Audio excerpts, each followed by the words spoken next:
आता बातमी आहे नांदेडच्या किनवटमधून।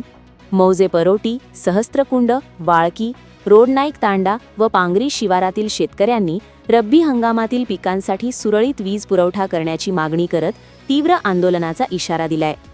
या परिसरातील शेतकरी दरवर्षी गहू, हरभरा, ज्वारी, मका, तीळ आदी पिके घेतात।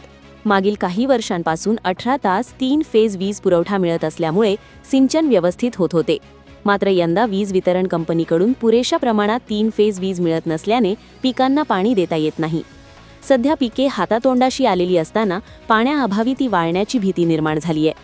त्यामुळे शेतकऱ्यांमध्ये संतापाची भावना पसरली असून तातडीने 18 तास सुरळीत 3 फेज वीज पुरवठा सुरू करावा अशी मागणी करण्यात आली आहे।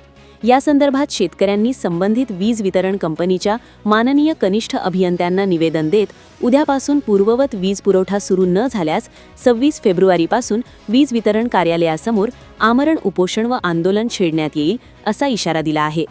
यावेळी प्रकाश राठोड, बालाजी भोयर, शिवराम जाधव, सुशील कनीराम राठोड, कैलास नारायण चोपलवाड, किशोर दत्तात्रय जाधव, ज्ञानेश्वर रेखा राठोड, नारायण तुळशीराम चव्हाण, अर्जुन गणपत जाधव, रामा मनोज खोकले, विनायक प्रकाश गंदेवार, सुभाष बाबूराव राठोड, अमोल प्रकाश जाधव, सुकरचंद गोविंद चव्हाण, शिवाजी चंपती खोकले, सुरेश सदाशिव तुम्मलवाड यांच्यासह शेतकरी मोठ्या संख्येने उपस्थित होते।